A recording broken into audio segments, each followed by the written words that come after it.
Hey everyone, welcome to another deep dive. Today we're going to jump headfirst into rave culture. All right. And I think a lot of people have heard the term rave, but maybe don't really know all that much about it. Right. We've got some excerpts from the Wikipedia article on rave to guide us today. Okay. And we're going to learn about not just the parties themselves, but the music, the fashion, the history, and some of the controversy. Yeah, and there is a lot to it. Yeah. So I think maybe we should start with like the basics. Okay. Yeah. When someone says rave, what are we talking about? Sure.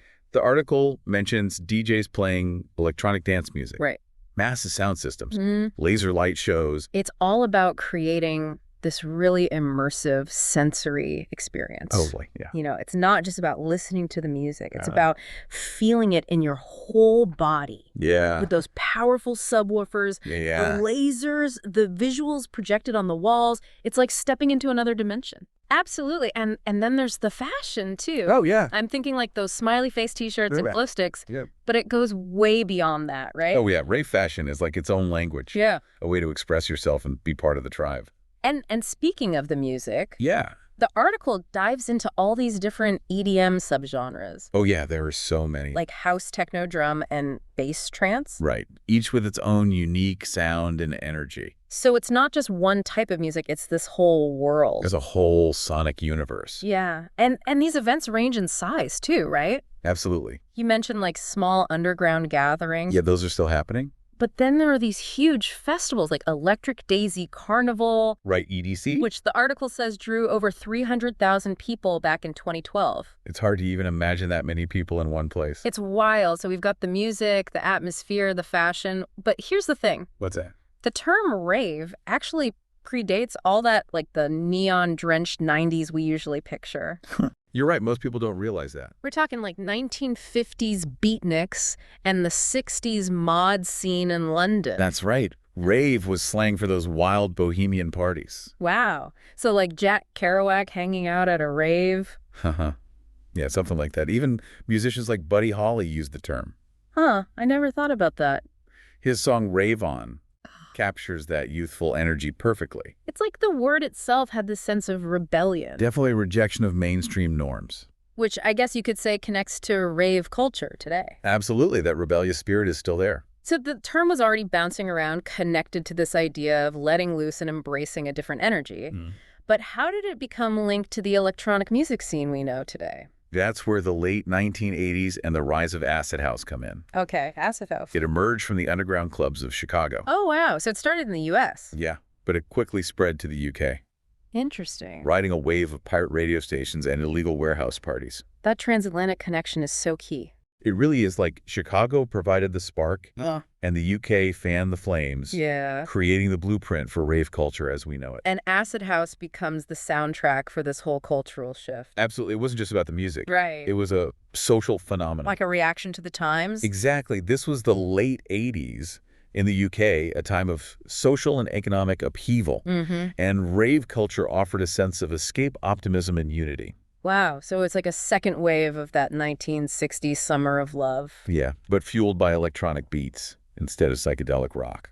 And these pirate radio stations were crucial for spreading the sound. Oh yeah, they were broadcasting from hidden locations. Wow. Bypassing the mainstream media and pumping out this new sound that was electrifying youth culture. So it's like a subculture creating its own channels for expression. Exactly, and it played a huge role in making acid house and rave culture explode in the UK. But this explosion of energy and freedom couldn't go unnoticed forever, right? You're right. The 90s brought a crackdown on rave culture. Oh, yeah. Fueled by concerns about drug use and unauthorized parties.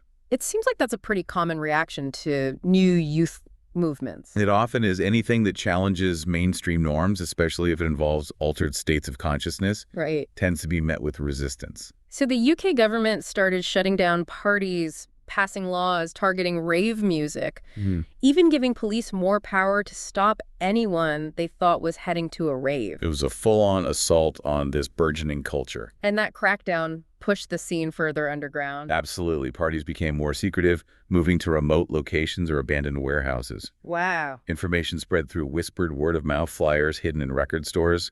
and even those early dial-up internet forums. It's like the crackdown backfired, making the scene even more alluring and resilient. It definitely had that effect. And that's where we'll pick things up in part 2 of our deep dive into rave culture. Stay tuned as we explore how rave culture adapted, evolved, and ultimately went global, leaving an undeniable mark on music, fashion, and youth culture around the world. It's going to be a wild ride. Can't wait. So last time we were talking about how rave culture in the UK faced that pretty intense crackdown in the 90s. Yeah, it seemed like the government was really trying to shut it down. Yeah, they were. But you know what they say about pushing something underground? It just gets stronger. Exactly. The article talks about these free parties. Free parties? Yeah, these illegal raves they started having in secret locations. Oh, wow. Like out in the countryside or in abandoned buildings. To avoid the police. Exactly. It was a direct response to the crackdown. Kind of reminds me of those old speakeasies during Prohibition. Yeah, kinda. It was all about finding ways to keep the music and the spirit alive. I bet there was a real sense of community at those parties. Oh, yes, absolutely. It was like this shared secret, a bond forged in rebellion. And they had to get creative with how they spread the word, right? Oh, yeah. No big advertisements for these gatherings. So how did people find out about them? Well, the article mentions answering machines with cryptic messages. Cryptic messages? Like what? Oh, like the owls gather at midnight or something like that. And then flyers passed hand to hand in record stores. It sounds so clandestine. It was. And even some of those early online bulletin boards, you know, before social media really took off. Right, right. So they were using the internet even back then? Yeah, in those early days, it was all very underground.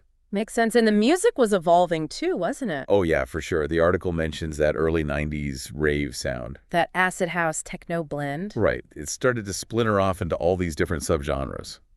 Like what? Well, there was jungle, which was kind of the precursor to drum and bass. Okay, drum and bass. Yeah, you know, those super fast break beats and deep bass lines. Oh, yeah, I know that sound. Often mixed with samples from reggae and dub music. So it's like this fusion of different styles. Exactly. A really unique and energetic sound. I can imagine it was perfect for those underground raves. Oh, yeah, definitely. And then there was happy hardcore. A happy hardcore. That sounds pretty upbeat. It was. Way faster and more cheerful than jungle. Okay. Often with these bright melodies and sometimes even vocals. Interesting. It was all about creating this euphoric, energetic vibe. So you had these two distinct sounds emerging from that early rave scene. Yeah, and they were both hugely popular. It's amazing how quickly those different styles developed. It shows how much creativity was bubbling up in that scene. Like everyone was experimenting and pushing boundaries. That's the beauty of rave culture. It's always evolving. But it wasn't all happening in secret, right? You're right. The article mentions that some legal raves were happening too. So there were clubs and venues that were hosting raves openly. Exactly. Even with the crackdown, rave culture was gaining some mainstream traction. Interesting. So there were these two worlds existing side by side. Yeah. You had the underground scene with its secret parties. Right. And then these more established venues catering to a wider audience. So people could choose their level of risk. Kinda. Some people wanted that underground experience. The thrill of the forbidden. Exactly. Yeah. While others preferred the safety and accessibility of a legal venue. Makes sense, but even with those legal venues, yeah, rave culture was still facing a lot of negativity. Oh, yeah, definitely. The media often portrayed it as this dangerous drug-fueled underground movement. And that association with drugs probably didn't help its image. It definitely contributed to the stigma, but, you know, it's like we were saying earlier. About anything that challenges the mainstream. Right. It often faces resistance and scrutiny, especially from those in power. So rave culture had to fight for its right to exist. In a way, yeah. It was constantly pushing against those negative perceptions. But it wasn't just a UK phenomenon anymore, right? That's right. Rave culture was starting to spread its wings and go global. So where did it land? Well, the article mentions Germany, for example. Okay, Germany. After the fall of the Berlin Wall, the city became this hub for electronic music. I can see how that would happen, all that change and energy. Exactly. And techno music really took root there. Techno, oh, yeah. With its industrial sounds and hypnotic rhythms, it just fit that post-reunification vibe. And those Berlin clubs are legendary. Oh, yeah. Places like Trezor and Bergen. I've heard stories about those clubs. They're known for their intense atmosphere and parties that last for days. Wow. So techno became almost like a soundtrack for a new era in Germany. Absolutely. It represented freedom, rebellion, and this embrace of the underground. And what about other parts of the world? Well, the article also mentions Australia. Australia. Okay. They developed a really vibrant rave scene, especially in Melbourne. Interesting. But what's cool about the Australian scene is that it had this strong connection to nature. Oh, that's different? Yeah, they held a lot of outdoor parties, often in remote scenic locations. So it's like a fusion of rave culture and the natural world. Exactly. It was all about connecting with the music, the dancing, and the environment. That's so cool. And of course, we can't forget about the U.S. Right, we talked about those early warehouse raves in New York. But rave culture really took off in the U.S. in the 90s, didn't it? It did. Yeah. And it went in a very American direction. What do you mean? Bigger, bolder, more extravagant. Ah, I see. The article highlights the rise of massive events like Electric Daisy Carnival. EDCs, yeah, those are huge. They started as underground parties in the 90s. Right. But they evolved into these multi-day, multi-stage extravaganzas. With like pyrotechnics and elaborate stage designs. Exactly. And some of the biggest names in EDM performing for massive crowds. So it's like rave culture in the U.S. went from hiding in warehouses to conquering stadiums. That's a great way to put it. But that shift towards the massive and commercial, yeah, it brought some new challenges too. Like what?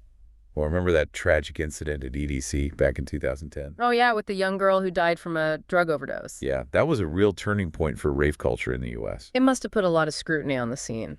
It did, and that's where we'll pick up in part 3 of our deep dive. That incident at Electric Daisy Carnival, yeah, was real tragedy. Yeah, and it really put a spotlight on rave culture in the U.S. Absolutely. It brought up a lot of questions about safety and responsibility. Like, could these massive events be held without putting people at risk? Yeah, it was a wake-up call for the whole scene. So what happened after that? Well, the article mentions increased security measures, stricter age limits at these big events. Okay. There were even some calls for bans or restrictions on raves. Wow. So It was a pretty serious backlash. Yeah, it was a tough time for the rave community. It makes sense, though. You know, when something like that happens, right, people start to question whether the risks are worth it. And for some people, maybe they weren't. Right. But for a lot of people, rave culture was about so much more than just partying. It was about community freedom, self-expression. Exactly. So the scene had to find a way to adapt. To create safer spaces while still preserving that spirit of freedom. It was a delicate balance. And did it work? Well, I think in many ways it did. Okay. The rave community really stepped up to address the concerns. And the music, did it keep evolving? Oh, yeah, for sure. New sounds and subgenres were still emerging. Like what? Well, there was dubstep, for example. Dubstep. Oh, yeah. With those heavy, distorted bass lines and wobbly synths. I remember when dubstep first hit the scene. It was massive. Artists like Skrillex became global superstars. It was like a sonic earthquake. Yeah, a totally new sound that took the world by storm. And what else? Well, there was trap, too. Trap music? Yeah, blending elements of hip-hop with electronic music. Oh, yeah, I can hear that. It had this infectious energy that crossed over into mainstream pop. So even with all the challenges, rave culture was still influencing the wider music landscape. Absolutely. And technology was playing a bigger role, too. How so? Well, social media platforms like Facebook and Twitter became really important for connecting ravers. Okay. Promoting events, sharing experiences. You know, it created this global network. So it's like rave culture went digital. Exactly. It allowed people to connect and share their passion for rave culture, even if they were miles apart. That's pretty cool. Yeah, it was, but yeah, there were some who felt like this increased visibility took away some of the mystique of rave culture. Like it was becoming too mainstream? Kinda, yeah. There was a sense that it was losing its edge. That underground, rebellious spirit? Right. Which is ironic because the crackdown in the 90s had pushed it further underground. And now here it was becoming more mainstream. Yeah, it's funny how things work out sometimes. So where does that leave rave culture today? Well, that's a big question, isn't it? Will it keep evolving or will it go back to its roots? Maybe we'll see a resurgence of those underground warehouse parties. Or maybe it'll become something completely new. Who knows? But one thing's for sure, rave culture has shown incredible resilience. It's adapted to challenges time and time again. And I think as long as there are people who crave that sense of community and freedom. And that power of music to bring people together. Rave culture will find a way to thrive. In some form or another. Absolutely. It's a testament to the power of music and the human need for connection. Well said. And that wraps up our deep dive into rave culture. I hope you enjoyed the journey. I know I did. It's been fascinating to trace its evolution. From those early beatnik parties to the global phenomenon it is today. It's a story of rebellion, resilience, and the enduring power of music. And to our listeners out there, we encourage you to explore the source material further. Maybe even attend a rave if you're curious. See where this deep dive takes you. Thanks for joining us.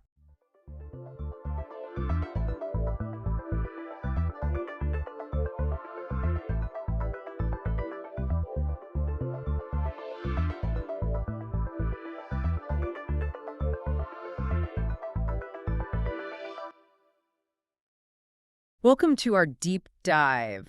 We've got a Wikipedia article here all about bees. Bees? And wow, it's amazing how much there is to know about these little creatures. It really is. You know, you think about bees and you think honey, pollination, but there's so much more there. Yeah, like I had no idea how many different types of bees are out there. This article says over 20,000. Over 20,000 species, yeah. And they're not all living that, hive life we think of. Right. Not all about that honeybee hustle, huh? Exactly. So we've got your honeybees for sure, but also these solitary bees like mason bees, leafcutter bees. Solitary bees, so they're like the freelancers of the bee world. Uh-huh. Yeah, you could say that. Yeah. They build their own nests, work independently. Fascinating stuff. Okay, so that's a lot of variety. But the thing that really blew my mind was, get this, they evolved from wasps. Predatory wasps. I know, right? Talk about an image makeover. Imagine those family reunions. I can't even imagine. But seriously, how does that even happen? Going from hunting insects to, sipping nectar and collecting pollen? Well, it's a great example of evolution at work. The article talks about this shift from preying on insects to embracing pollen as a major turning point. The bees develop specialized hairs, pollen baskets, to collect pollen. Oh, yeah, those little pouches on their legs. I always wondered about those. Exactly. Those are the pollen baskets, perfect for carrying their bounty. And then you have the flowers responding in kind, developing nectar, longer tubes to attract the bees. Wow, it's like this whole intricate dance they've been doing for millions of years. Absolutely. This coevolution, as it's called, is a beautiful example of mutual benefit. It literally shaped the world as we know it. And speaking of shaping, this article goes into all sorts of bee social structures, like those honeybees with their hive. That's got to be some next-level organization, right? Oh, absolutely. Talk about a well-run society. It's all there. The queen bee, worker bees, drones, each with their specific roles. So like a bee version of, I don't know, a well-oiled, slightly buzzy corporation. Uh-huh. Yeah, you could say that. The article uses this term, eusocial, to describe these highly organized colonies. Eusocial, okay. I'm guessing there's more than one type of bee society, though, right? You got it. Not all bees are into that highly structured life. Like I mentioned earlier, those solitary bees, they're doing their own thing. And then there are those living on the edge of sociality, what we call primitively eusocial. Primitively eusocial. Sounds a bit judgmental, doesn't it? Uh-huh. Yeah, the terminology could use some work. Okay. But basically, these bees, like some types of sweat bees, they have a queen and workers, but the differences between them aren't as pronounced. Okay, so more like a small business compared to a corporation. A good way to put it, yeah. Smaller groups, more flexibility. Interesting. It's amazing how much diversity there is within the bee world. It really is, and we've only just scratched the surface. Speaking of diversity, have you heard of cuckoo bees? Cuckoo bees. The name doesn't exactly scream team player. And you'd be right. These are the rebels of the bee world. Instead of building their own nests and raising their young, they sneak their eggs into the nests of other bees. Whoa, talk about a risky strategy. So they just, leave their kids on someone else's doorstep and hope for the best. Pretty much. It's a whole brood parasitism thing. Sometimes the cuckoo bee larva hatches first and gets rid of the host's eggs so it gets all the resources. Yikes, that's brutal. It's like a bee soap opera unfolding in those hives. It really is. And, whether they're living in these highly structured societies or pulling off these daring heists, one thing's for sure, bees have captured human imagination for a long, long time. Yeah, I mean, they're more than just insects, right? There's something almost mythical about them. Absolutely. And the article really delves into that connection between humans and bees going back thousands of years. It's fascinating. Okay, so let's talk about that connection. What kind of evidence do we even have of this ancient human-bee relationship? It's not like they left us a diary or anything. No diary, but we do have some pretty incredible ancient art. Like this cave painting in Spain. It's at least 15,000 years old, and it shows humans collecting honey from a wild bee nest. Wow, 15,000 years. So we've been risking bee stings for honey for a long, long time. It seems like it. I guess that sweet tooth goes way back. Yeah, no kidding. But it's not just about honey, is it? This connection goes way deeper. The article mentions mythology, even bees influencing ideas about civilization. It's true. Think about ancient Egypt, the goddess Neith. She was often depicted with a bee on her crown. Oh, yeah, I've seen those images. I always thought it was just a cool design. I didn't realize there was a deeper meaning there. Well, the bee symbolized royal power, protection. It was a pretty big deal. Mhm. And then you have the beehive itself, often used as this model for like an ideal human society. Right, because it's organized, everyone's working together, contributing to the common good, or the common honey, I guess. Exactly. It's fascinating how this tiny creature has had such a big impact on our culture and our imagination. It really is. And speaking of impact, we can't forget about beekeeping. This article talks about how it's been practiced for thousands of years. Oh, absolutely. It's one of humanity's oldest forms of agriculture. Yeah. And it's given us so much honey, beeswax, propolis. Propolis, what's that? It's this resinous mixture that bees collect from tree buds and sap flows. They use it to build and repair their hives. Okay, like beehive glue. Kind of, but it has all sorts of amazing properties: antibacterial, antiviral, antifungal. Humans have used it for centuries for everything from wound healing to treating infections. Wow, who knew? So much more to bees than meets the eye. Speaking of which, the article goes into some pretty wild details about their biology. Like, did you know they can see ultraviolet light? It's true. Their vision is incredible, completely different from ours. They have these compound eyes that can see patterns on flowers that are invisible to us, which helps them find the best sources of nectar and pollen. It's like they have a secret map guiding them to the best flower buffets. Exactly. And that's not all. They also use their sense of smell to communicate. You've heard of the waggle dance, right? Oh yeah, the waggle dance. I've seen videos, it's amazing. Like a perfectly choreographed ballet. It's incredible. They use those movements and vibrations to tell other bees the direction and distance to food sources. It's like a bee version of GPS. The perfect analogy. And if that wasn't enough, they also have taste receptors on their feet. Wait, what? Taste buds on their feet? You heard that right. They can actually taste the flowers with their feet to see if it's worth their time to stop and collect nectar. That's wild. Okay, so they can see things we can't. They communicate through dance. They taste with their feet. Bees are officially way cooler than I ever realized. I know, right? It makes you appreciate them even more, doesn't it? It really does. Although this article also touches on a more serious issue, the decline of bee populations. That's a pretty scary thought. Yeah, it's a major concern. Over the last few decades, we've seen a decline in wild bee populations.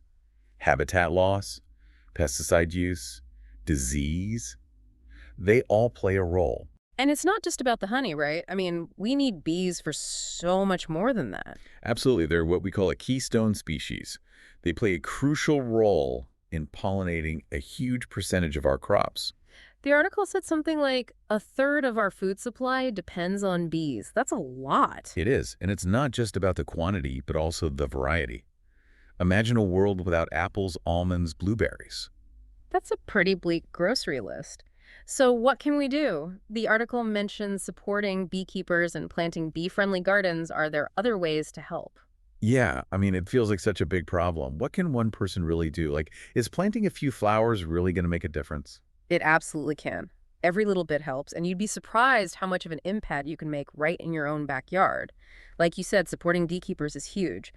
They're on the front lines of this, working to maintain those healthy honeybee populations. Right, supporting local, always a good idea.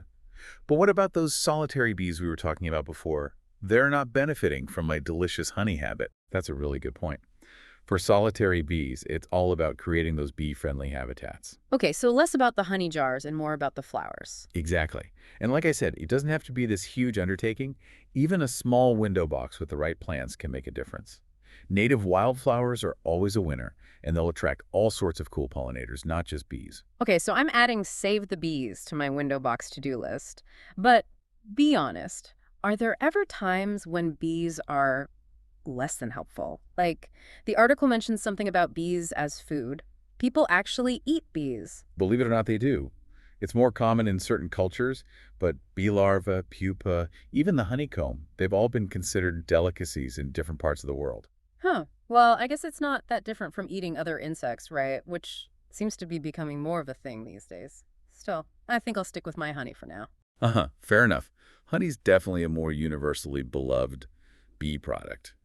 But whatever our relationship with them, whether we're eating them, keeping them, or just appreciating them from afar, we've got to protect them. They're too important to lose. Couldn't agree more. It's like we've been saying this whole time. There's so much more than just honey producers or pollinators. They're vital. Couldn't have said it better myself. And who knows, maybe there's even more we can learn from them. Think about it. Their efficiency, their social structures, the way they work within their environment. They've been perfecting this stuff for millions of years. You know, it's funny you say it. I was just thinking, it's like that old saying, the answers are all around us in nature, right? Exactly. There's a whole world of untapped potential when it comes to bee-inspired innovation, biomimicry and engineering, agriculture. Correct. The possibilities are endless. It's an exciting time to be a bee enthusiast. It really is. Well, that's a fantastic note to end on, I think. A little call to action, a little food for thought, and a reminder that the world of bees, it's pretty amazing. So thanks for joining us for this deep dive, everyone. Until next time, buzz off.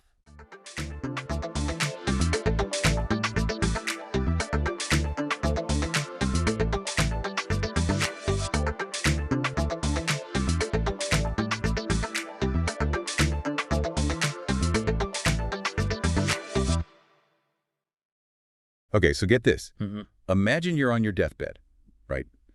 But instead of the final curtain call, Right. you get flash frozen like a human popsicle. Yeah. With the hope of like hitting unpause centuries later in Yeah. a world that's, completely different. Crazy.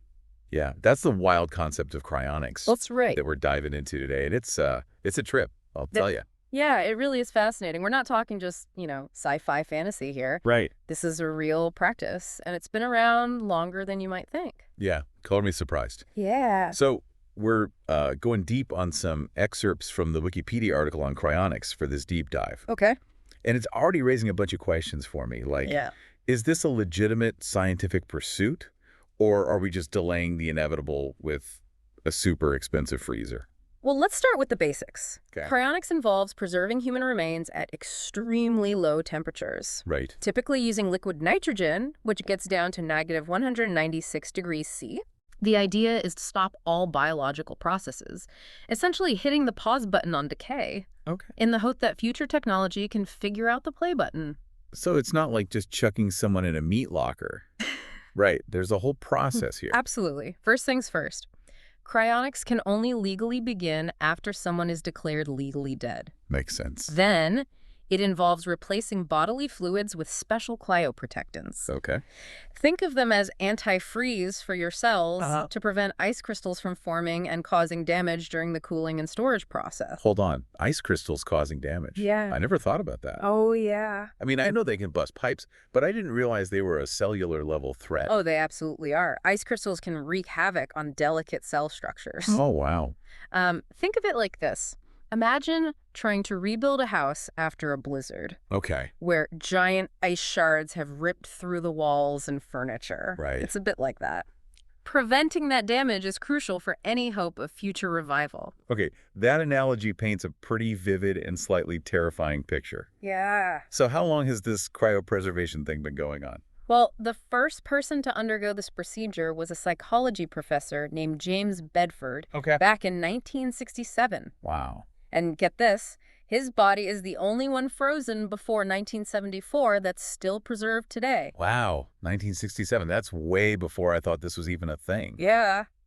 Makes you wonder what Professor Bedford would make of it all if he could see the state of cryonics now. I know, right?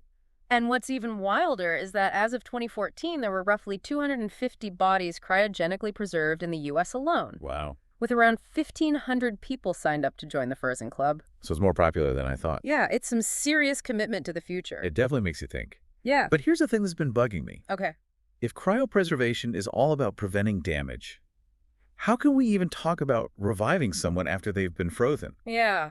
Doesn't freezing inherently cause damage no matter how careful you are? Yeah, you've hit upon one of the biggest challenges in cryonics. Okay. And it's a point of contention even within the cryonics community. Oh, really? While cryopreservation works quite well for small samples like cells and embryos, think IVF, reviving large organs or whole bodies is a whole different ballgame. Okay. The science just isn't there yet. So it's like we can freeze a single grape with pretty good results, Yeah. but a whole watermelon is a recipe for, like, mushy disaster. That's a good way to put it. Yeah. We're talking about a whole lot more complexity when dealing with a human body. I bet. Yeah. And I'm guessing the brain adds another layer of complication given how intricate it is. Exactly. Think about the delicate neural connections, the intricate networks of cells. Right. Even slight damage could have a huge impact on a person's memories, personality, everything that makes them who they are. Okay, so even if, that's a big if, Right? we could figure out how to revive a cryopreserved body without turning it into human slushy. How would we deal with the damage that's already been done? That's another monumental challenge. I can imagine. Arguably even bigger than the preservation hurdle itself. Yeah, we're essentially talking about reversing death itself. Yeah. That seems ambitious, to say the least. It is. Think about it. Okay. You'd need to address damage from oxygen deprivation, the potential toxicity of the cryoprotectants themselves, Right. and of course, whatever caused the person to die in the first place. Right. It's not like they're being cryopreserved in perfect health. No. There's a reason they're being frozen in the first place. Exactly. And then there's the question of tissue regeneration. To undo the kind of damage cryopreservation inevitably causes, you'd need to be able to regrow tissues and organs, Right. maybe even on a massive scale. Wow. And that, my friend, is a level of medical technology that exists purely in the realm of science fiction, at least for now. Whoa, hold on. We're talking about full-on organ regeneration. Yeah. That's some next-level stuff. Are we even close to being able to do that? Not even remotely. Wow. It's a fascinating area of research, and there are some promising developments. Right. But we're talking about a whole different league of medical advancement. It all sounds incredibly complex and honestly a bit daunting. Yeah. It makes you wonder if the people signing up for cryonics are fully aware of just how many hurdles there are to overcome. That's a good point, and it leads us to another critical aspect of cryonics that we need to unpack, Oh, the legal and ethical considerations. Okay. Because, believe me, this is where things get even more complicated. Okay, I'm all ears. Let's dive into the legal and ethical maze of cryonics. All right. So the laws surrounding cryonics are a bit of a gray area. Yeah. They vary from country to country. Okay. But generally, cryopreservation can only start after a legal death has been declared. That makes sense, but it also raises a lot of questions. Yeah. Like, what happens if someone is mistakenly declared dead Right. and then cryopreserved? Oh, wow. Could they be considered a victim of a crime? Yeah. Or is it, like, not even a crime at all? It's a bit of a legal and philosophical puzzle, isn't it? Yeah. This whole thing really forces us to confront our assumptions about life and death. It does make you think, especially when you consider that future technology could blur those lines even further. Yeah. Like, what if we reach a point where death, as we understand it, becomes reversible? Right. How would that impact the legal framework surrounding cryonics? It's a fascinating question, Yeah. and one that lawmakers and ethicists are already grappling with. Right. And it's not just about the legal definition of death. Right. It's also about how we classify cryonics itself. Okay. Should it be considered a medical procedure, a form of body disposal, or something else entirely? Okay, so we've got this legal gray area. Yeah. What about the ethical implications of all this? Yeah. It seems like there are a lot of potential issues to unpack. There are, and they go far beyond the individual. Okay. Think about the potential societal implications of extending human lifespans indefinitely. Oh. How would that impact our resources, our social structures, Right. even our understanding of what it means to be human? It's mind-blowing to consider. Yeah. What would it be like to live in a world where people could potentially live for centuries? Yeah, Would it lead to overpopulation, social unrest, right. or maybe even a whole new era of human evolution?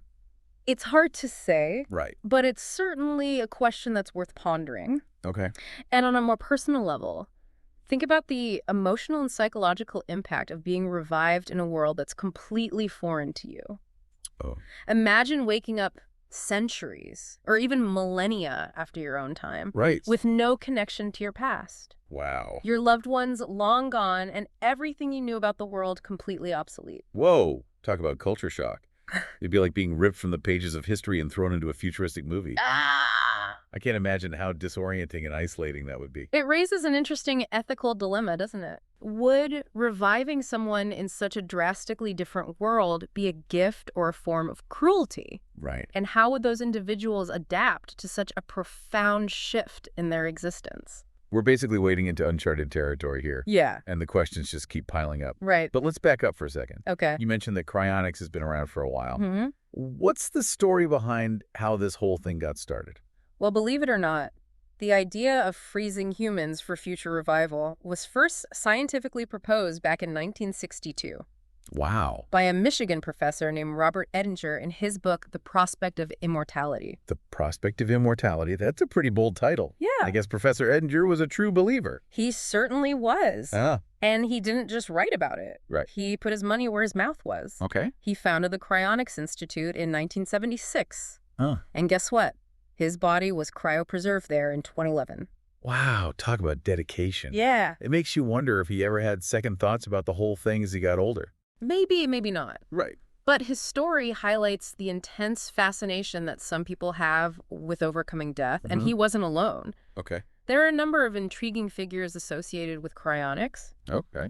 You might be surprised to learn that baseball legend Ted Williams and his son, John Henry Williams, also opted for cryopreservation in the early 2000s. Wait, Ted Williams, the Baseball Hall of Famer.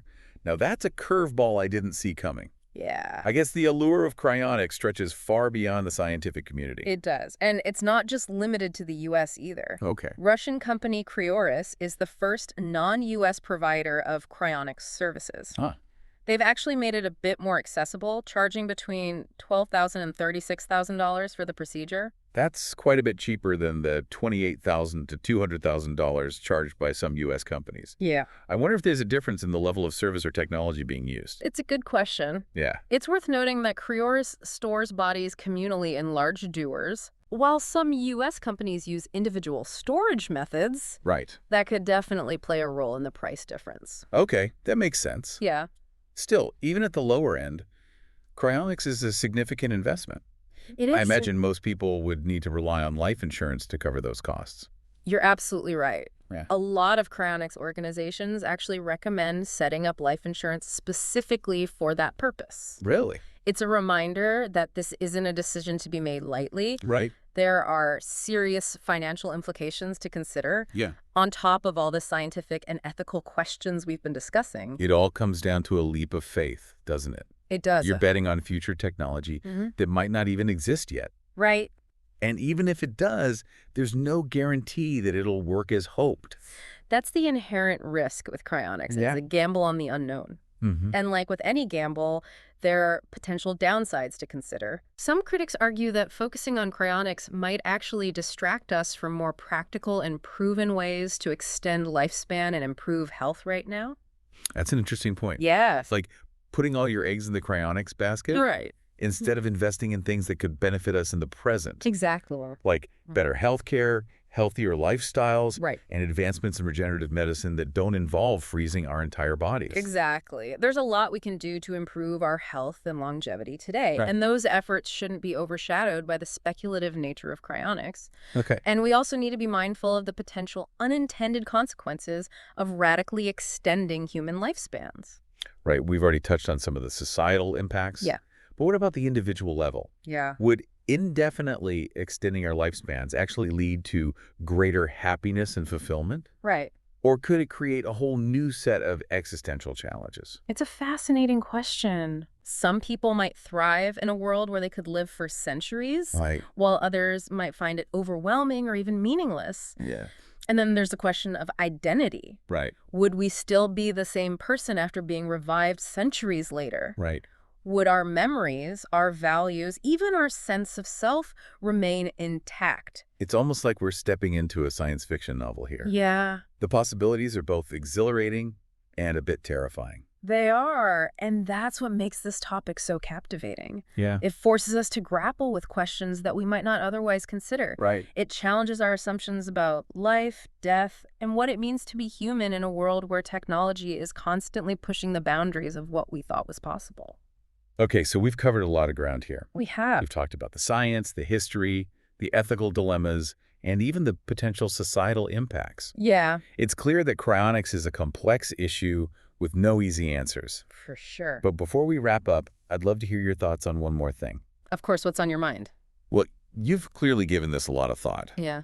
Knowing everything you know about cryonics, the potential, the risks, the unknowns, Right. Would you personally consider it for yourself? That's a really personal question. Yeah. I appreciate you being willing to show your perspective. It's something I've given a lot of thought to, especially as someone who's deeply immersed in this field. Right. It's a tough one, honestly.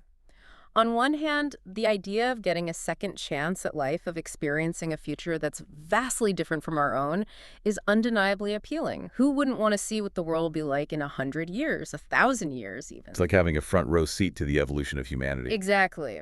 But on the other hand, the uncertainties are huge. We're talking about putting your faith in technology that doesn't even exist yet, with no guarantee of success. And even if revival were possible, what kind of world would you be waking up to? Would it be a utopia, a dystopia, or something in between?